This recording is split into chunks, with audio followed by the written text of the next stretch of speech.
Bam! Out of the blue, it hit me so hard and so fast that I was stunned.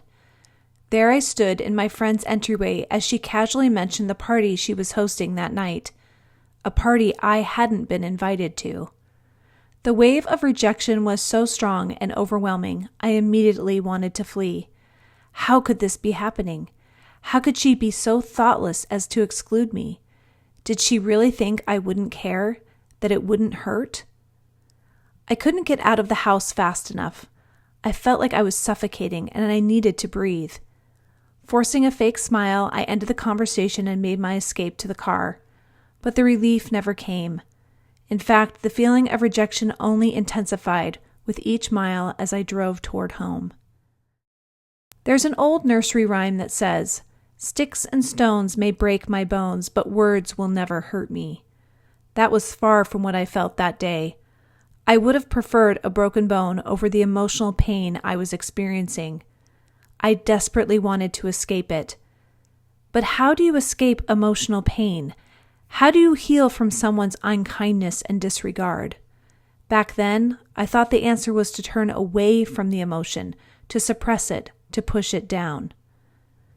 How I wish I could go back to that version of myself and tell her that real relief comes from facing the emotion, not running from it, from welcoming it in. I'd tell her that rejection didn't need to be suppressed or ignored. It needed permission to exist, to be acknowledged, and most importantly, to be felt.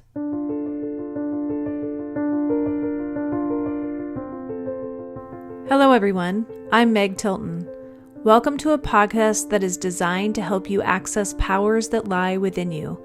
A podcast that will help guide you and empower you to know, feel, and most importantly, use all the emotions, experiences, and parts your Heavenly Father has blessed you with in a deep and progressive way. You were sent here for greatness, for a purpose, and your ability to accomplish all you want and need is not outside of you, but in you. This is where I will teach you to use that power in a way that will move you forward like nothing ever has before. I'm thrilled you are here. This is episode 5, Permission to Feel.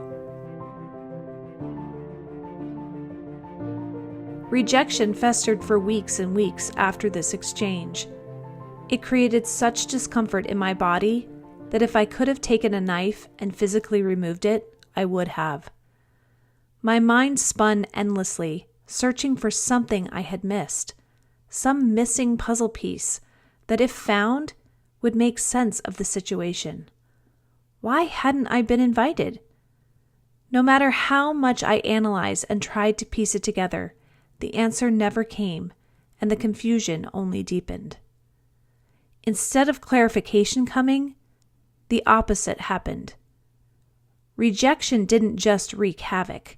It invited a whole host of emotions I didn't want: self-hatred, loneliness, unworthiness, resentment, confusion, self-pity, and fear. It was as if I had been invited to a party, but this was one I didn't want to be a guest at. I wish I could say this was an isolated incident, that this was the only time an emotion hit me so hard it left me reeling. But unfortunately, it was just one of many similar scenarios that had played out in my life over and over again. And each time, I reacted the same way. I tried to turn away from the emotions, to think my way out of them, to push them down, convincing myself they shouldn't exist. But why was I so desperate to avoid them? And why are so many of you the same? Let's begin with a fact that we've been fed a lot of lies throughout our lives about emotions and how we're supposed to deal with them. The biggest lie? That there are good emotions and bad emotions. We've been taught to believe that if we feel the good ones, we're good, and if we feel the bad ones, we're somehow bad. We reduce our entire sense of worth to something as simple as a vibration happening in our body. The second lie we've been sold is that the way to deal with emotions is to ignore them. We're told to shove them into some dark, forgotten part of ourselves, like how Harry Potter was hidden away under the stairs, treated as if he didn't exist. We believe, much like Aunt Petunia and Uncle Vernon, that if we don't acknowledge the existence of our emotions, they'll just disappear. We trick ourselves into thinking they will just go away or don't exist at all. But here's the interesting thing.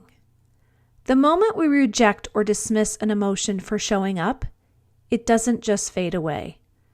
Instead, that emotion digs its heels in, becoming more stubborn and persistent. And when an emotion digs their heels in, you better be ready for some intense physical feelings they will elicit. The stomach ache, tight chest, nausea, headaches, clenched jaw, or tense shoulders. These are often the result of emotions feeling your rejection, and in response, they decide to set up shop and settle in for the long haul.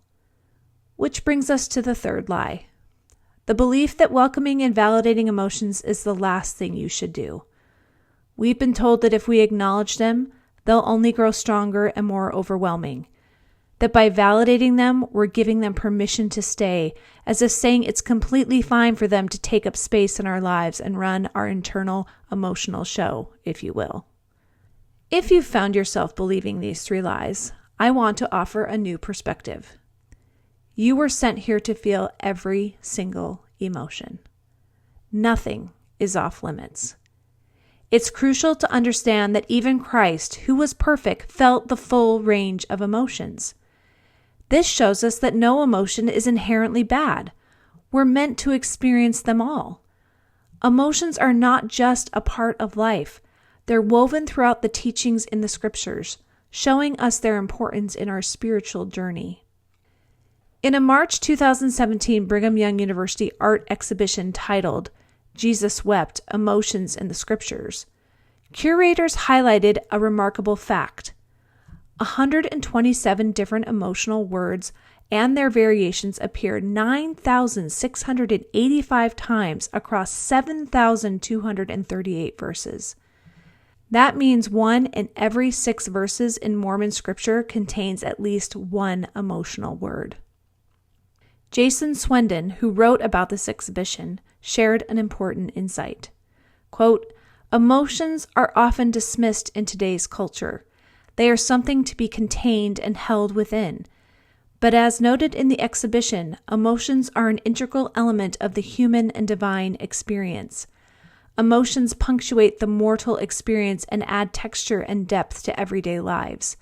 They are universal and felt across time and space." Close quote. Jason is absolutely right. Emotions are what give life life. They are the very thing that connects us to one another, to ourselves, and to God and Jesus Christ. So, let's take a moment to revisit the 3 lies we've been taught about emotions and reframe them. By doing this, we can start to embrace our emotions as they were always meant to be felt, rather than seeing them as something to brush aside. Reframing lie number 1, the belief that emotions are either good or bad. The moment we start labeling our emotions as good or bad, we begin to question their validity. But let's go back to my example of rejection. I felt rejected by my friend, whether she intended it or not. My brain interpreted the lack of an invite to the party as a threat to my sense of belonging, and in response, it triggered the emotion of rejection to alert me to that perceived danger. When I dismissed the emotion, tried to push it away, and told myself it was wrong for feeling that way, it only intensified, demanding my attention. Instead of categorizing an emotion as good or bad the next time it surfaces, try simply acknowledging it for what it is. An emotion. Greet it, recognize its presence, and name it. An emotion exists to deliver information. It's a signal, a warning, or a form of protection. That's its purpose. The emotion's true desire is to serve you, and if you get caught up in judging its validity, you'll miss the insight and wisdom it's trying to offer. Reframing lie number 2, the belief that ignoring emotions makes them go away. Imagine how different things might have been for Aunt Petunia and Uncle Vernon if they had accepted Harry Potter for who he was, instead of denying and pushing away his existence as a wizard. Chances are they would have enjoyed a lot more peace and perhaps even some magical moments, rather than the constant struggle and tension they endured. Ignoring emotions is much like being around a child who's desperately seeking your attention. What happens when you ignore them? They don't disappear. In fact, they often get louder, more persistent, and more disruptive. The same goes for our emotions. Like a child, emotions may initially quiet down when ignored, but they will eventually return, often stronger and more demanding. All they really want is to be acknowledged, to be seen and heard. They want to know that you are aware of them. And once they know you are aware of them, they often settle way down. Reframing lie number 3. The false belief that welcoming and validating emotions will only make them stronger. Think back to a time when you opened up to someone, made yourself vulnerable, and poured your heart out, only to be told that you were wrong to feel the way you did, and that you shouldn't feel that way at all.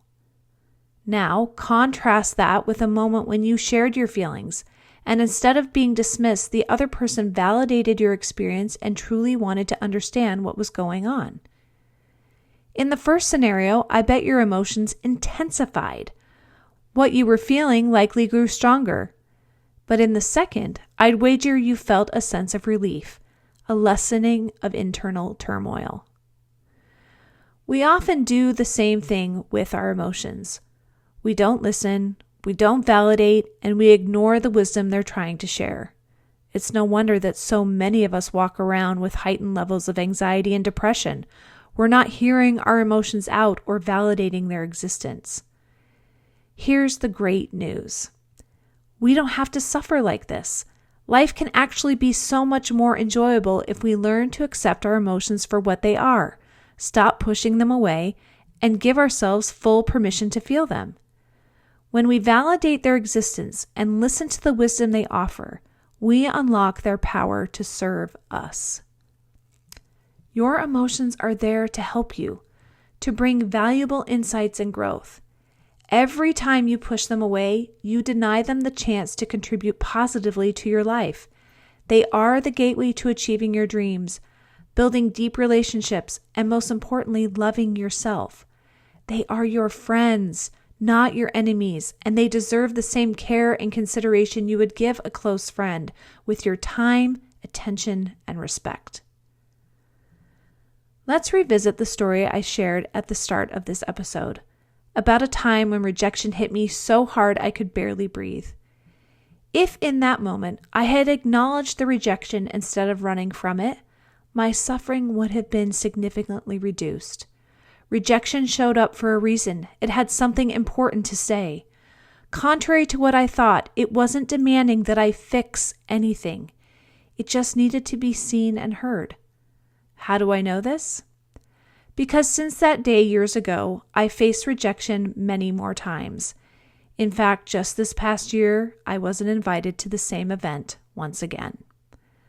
Of course, rejection still showed up, along with self-hatred, loneliness, fear, and all those other tough emotions. But this time, instead of pushing them away or wishing them gone, I let them in. I felt them, acknowledged them, and validated their presence.